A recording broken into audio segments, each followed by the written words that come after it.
Hello, everyone. This is Tony Lawson, CEO and co-founder of SHOPPE BLACK. Today, I'm joined by Mr. Messiah Jacobs, the CEO of Four Screens. How are you doing today, Messiah? Oh, great, man. Great to be here. Big fan of the channel and what you do. So I'm really excited that you decided to cover us. Thank you, thank you, thank you, and I appreciate the kind words. So, let's jump right in. So, Four Screens, what is your company and what inspired you to create it? So Four Screens is a media company that supports, Black, brown, women, underrepresented groups in Hollywood and media. And, this is actually a company I started a decade ago. And in that founding, we were always creating content for Black audiences. I've had the pleasure of working with greats like Robert Townsend, Vivica Fox, Tiffany Haddish, and creating great content. And over the last 2 years, I realized if we were going to make a lasting change in Hollywood, if we were really going to shift the narrative from not just content creation, but actual ownership and shift the stories, we at Four Screens had to shift. And so we pivoted and we became a full service media company, also doing management, development, and production. And that was the genesis. I've worked in entertainment for 20 years. And during that time, I've seen all these changes, but I haven't seen lasting change. And I was like, we need to really push things forward. And that was kind of the genesis of Four Screens. No, that's great. And you mentioned ownership. Could you speak on the importance of IP and ownership and why creators need to be more business-minded? I think one of the first things I'll say is it's called show business, right? So everyone remembers the show and creating the content, but they forget about the business. And to make it in Hollywood or anything in entertainment, you need a team. And you hope that your team is also business-minded and thinking about that business side while you can be creative. However, those two things have not been aligned. A lot of times you get management out of joint and you're out there creating content and you're thinking your business is being handled, and that's not the case. And so for us, we only preach the value proposition of ownership. We have to be included in the chain of ownership. And you hear this a lot, like we hear it kind of in our community a lot where people in the music industry, people will be like, oh, do you own the masters, right? And they kind of just throw it out there and no one really knows what that means. But really what it means is, do you own your work? And unfortunately, in our community, we've been, active creators in it, but we haven't been owners. And you see it in basketball as well, right? You see it in every arena that we're in. It's like, do we own the team?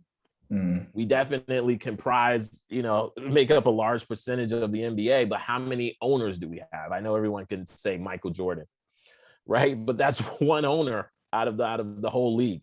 Right. But so it kind of permeates through every industry. And what we said here at Four Screens is we can no longer allow that in entertainment. If you're making, books, scripts, movies, you need to be a part of that ownership. You need to have a piece because that's something that's going to live on forever. Right. And as that lives on forever, you should be collecting revenue forever. And unfortunately, that's not the case. And then a lot of times we do the job, we create it, and then we get separated from that ownership of the content. So for us, that can't be allowed anymore. And if you want to build wealth, if you want to really reap, I guess, the fruits of your intellectual property, the fruits of your effort, your creativity, you have to be part of that value chain of ownership. So we preach that everywhere, and that's part of our mantra, and that's what we believe. Yeah, ownership, the fastest way to generational wealth, right?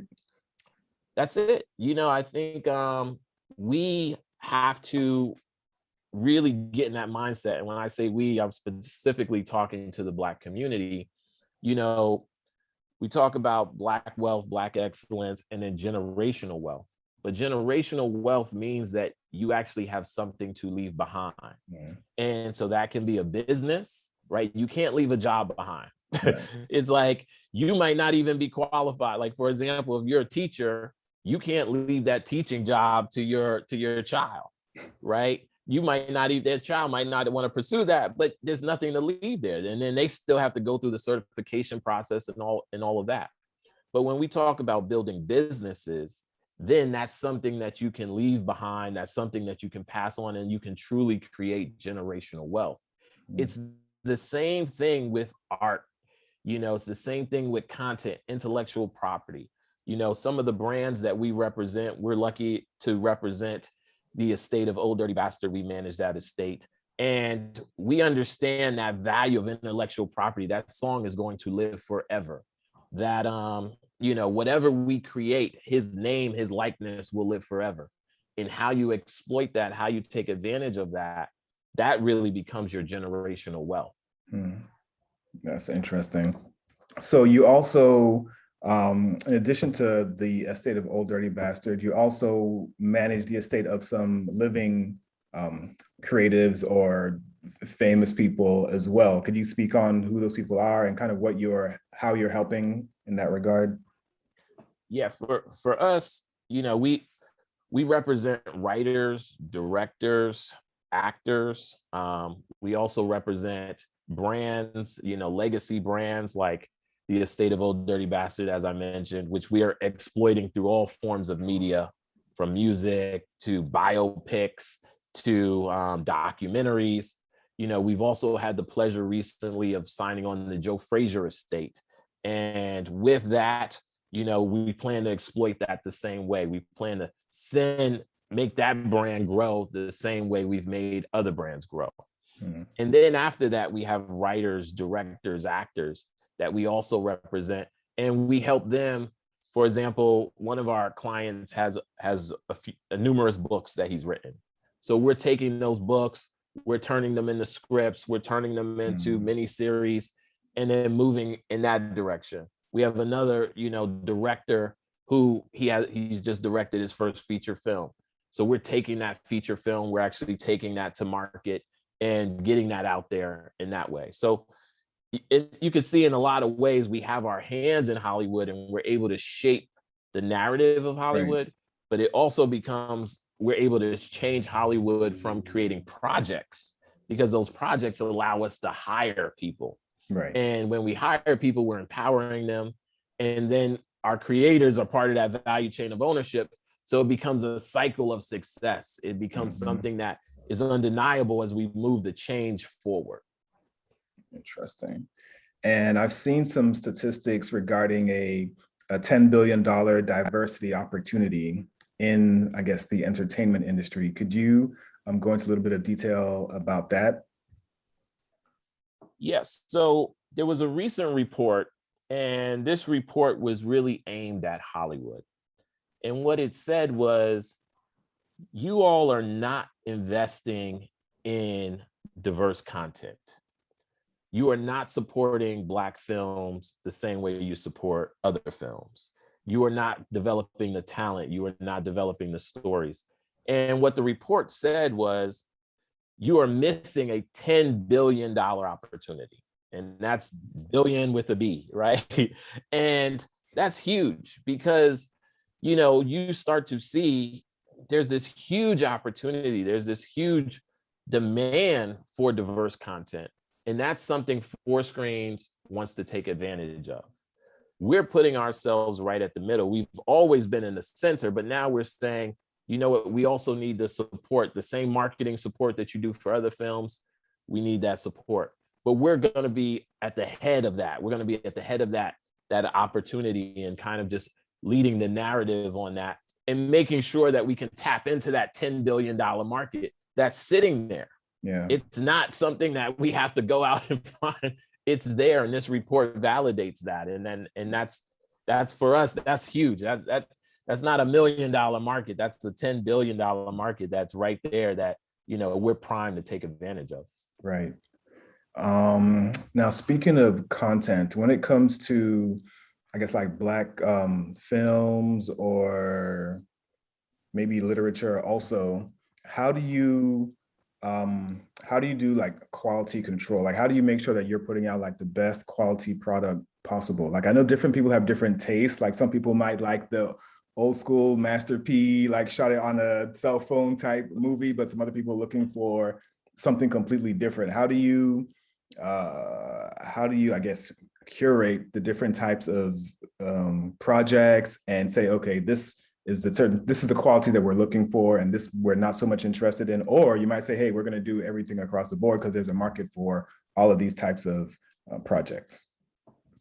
Yeah, I mean, that's a great question. I think from our standpoint, you hope you can do as much as possible, but you can't do everything. So you do have to be limited in what you do. And I do think there is a curation process. For me, I've been in entertainment for 20 years.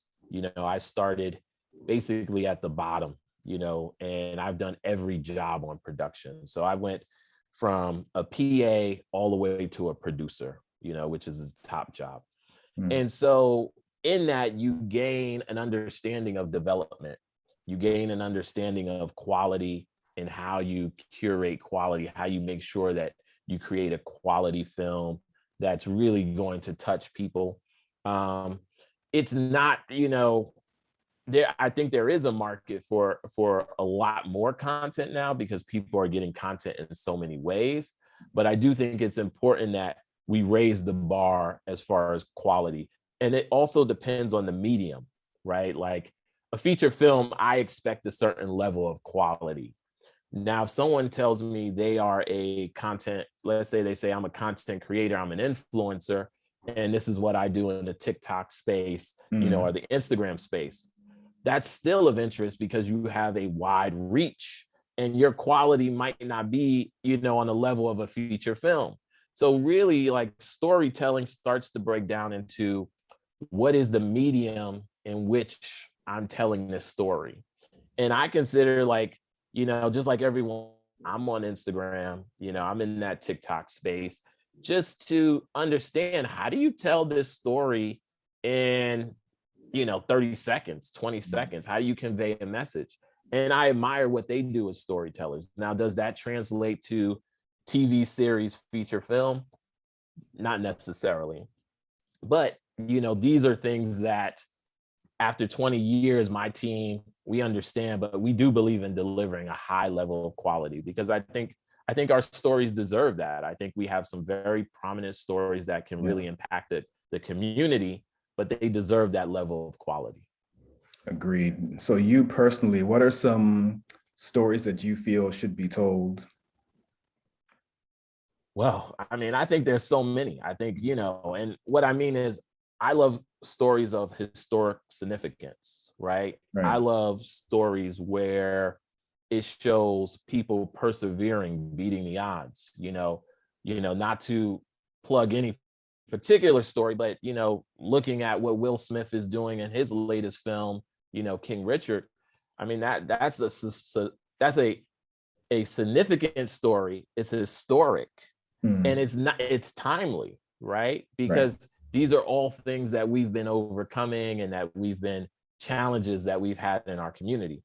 But I believe there's so many more stories. One of the benefits of, Hollywood not really being in this space is that all these stories are out there. And all these storytellers are out there. I get so many calls from people who are like, I have this great idea or this great story, and I've been working on it for 5 years. And I'm like, wow, that's a great story. I'm like, but it hasn't been touched because they've been denied access. Right. So I really do believe that we have some great historical stories to tell. I believe we also have some fun stories to tell, right? Everything doesn't always have to have this, huge educational message. I think there's a lot, in our community about laughter and just really, enjoying the storytelling process. But I do think it is incumbent on us to kind of get it out there. And that's Four Screens' mission, to say, okay, let's tell as many of these stories as we can, and let's develop them. One of the things that I don't think is done in Hollywood is the development of stories. We get so quickly that, stories take years to develop. Sometimes, like, I'll give a quick example with, another show that's out there, like Squid Games is out there on Netflix, and it's an international phenomenon. But when I read the article, one of the things I read was the director writer has been working on that project for 10 years. So that's 10 years of development.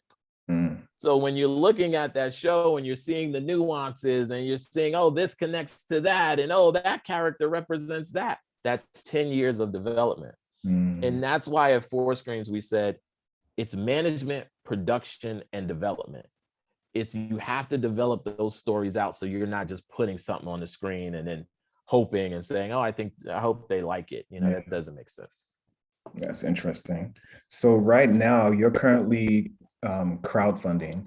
What are you hoping to achieve with this campaign? We are super excited about crowdfunding and what we're doing right now.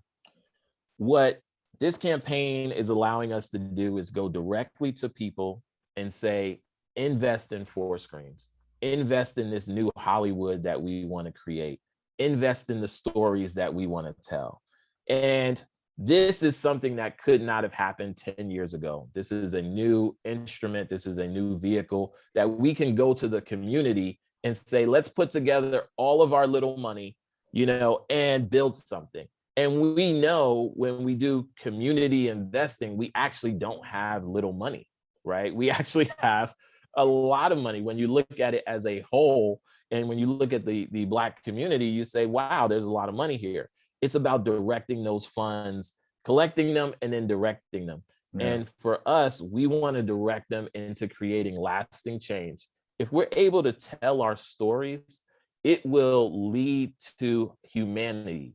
It will humanize us. It will humanize our stories. So when you're dealing with all this unrest, people will look at us as human. And that's what Hollywood has neglected. They haven't told our story. So then when people look at you, they might just look at you as a threat as opposed to being humanized. And for us, crowdfunding is a new way for us to circumvent some of the obstacles that we've dealt with in raising money and pulling money together. Unfortunately, when you go to venture capitalists, you can look at those statistics. Less than 1% goes to African-American founders, African-American entrepreneurs. And we have to say, what's a new way for us to raise money and come together and invest? And this crowdfunding gives us that opportunity. It gives us the opportunity. And for us, for me, this is a deeper thing about creating wealth in our community. And what I mean by that is, yes, I can give jobs and I can create great shows, but if I can create an investment opportunity, right, that's something huge. If I can let someone get a piece of a company and then pass that piece down, that's creating generational wealth. If we can also create opportunities where we can have conversations in our community about investing, about what's a safe, how am I investing? How do I invest in entrepreneurs? These are things that transform the community. And, just to say one more thing, and I think we all need to think about this, is as a community, we really have to support entrepreneurs. I know we support athletes, we support, music artists. When they have a project, we get behind it, right? Because they've co-signed it. But the entrepreneur needs the support in our community, because it's the entrepreneur that builds Facebook. It's the entrepreneur that builds Amazon. They build the billion-dollar businesses that lift up the whole community. And by us being able to go straight to the crowd and raise the money, it allows everyone the opportunity to support entrepreneurs and to support this business. And so for us, it's super exciting. It gives everybody a chance to get a piece of the new Hollywood that we're creating. There we go. Well said. Well said. So for those who are interested, how can they reach out to you? How can they find the WeFunder? We'll drop the link in the description. But anyone who wants to reach out to you also about that, and whether it's something maybe project related, they have like a script, they have a an idea. I know you mentioned that you're open to speaking with people, not to have people blowing up your email and your,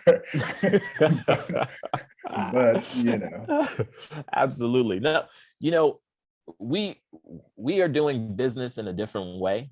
And so what that means is our doors open. Hollywood has historically had closed doors, right? We don't want that. So, there will be, a link where people can actually access my calendar and reach me directly and have a meeting with me and talk through their ideas or talk about the opportunity of investing. Mm-hmm. I think also we'll have a link for the WeFunder. If you go to fourscreens.com, you can find us there. But we'll make sure we provide all the links. I know our round on WeFunder is still in the friends, family, and community round, but it will be open to everyone. But it's a great time to invest and come in right now at the discount. But we'll provide all those links. But Four Screens is out there and our doors are open. Yes. But one thing I will say, and I do have to preference it a little bit, is when you come with your homework done. Meaning, if you don't, it's great to have an idea, but it's fantastic to have a script. And it's phenomenal if you have a script that you're in your fourth rewrite. Mm-hmm. Now I know, because the commitment we're going to give, I know you have that same commitment. And I know this is polished. This is as good as it is. So when I see it, when I invest that time, it all makes sense, as opposed to, oh, I have an idea. Well, then we're just going to have a conversation about your idea. Right. Whereas if you can say, hey, I have this script and it's my fourth rewrite, it's my sixth rewrite, I've been sitting on this for 5 years, that's a different conversation. Right. Maybe that should even be the criteria, like have the script ready before, I think that, that would be a great criteria to have. Please have the script, ready. I would also say, my door is still open, because I do think I've had, I wouldn't be where I was right now if it wasn't for people giving me a little bit of their time and educating me and teaching me. So I don't mind, if I can provide that, especially to the community, and say, you know what, I love your idea, but you got to build that idea out. Mm-hmm. I don't mind that as well. And as far as investing, one of the things I'll just say about WeFunder, we designed it so people can get in on a minimum investment of $100. We designed it that way. We could have had limitations on, the amount that you can come in at. We put for the minimum amount, because you have to be approved by the SEC. There's a lot of hoops you got to jump through. But for us, it was important that we get engagement with the community and we allow people to come in where they can and be a part of this. Right. No, that makes sense. And it's an amazing project. And, I wish you all the best with it. Thanks for sharing all the information and your insights on the industry, and, just keep up the great work with what you're doing so far. Thank you. Thank you. I truly appreciate that. And I just want to say one thing is that, please keep up your good work, because I think, you are becoming the voice of a community and getting the messaging out on what positive things that people are doing in the community. You don't get that anywhere else. And so this is a place where you can come and get that positive messaging about what's happening in our community and projects being created and people building in an entrepreneurial spirit. So I appreciate you. Thank you. Thank you, Messiah. I appreciate the kind words, and, you have a great rest of the day. Yes, sir. All right. Take care.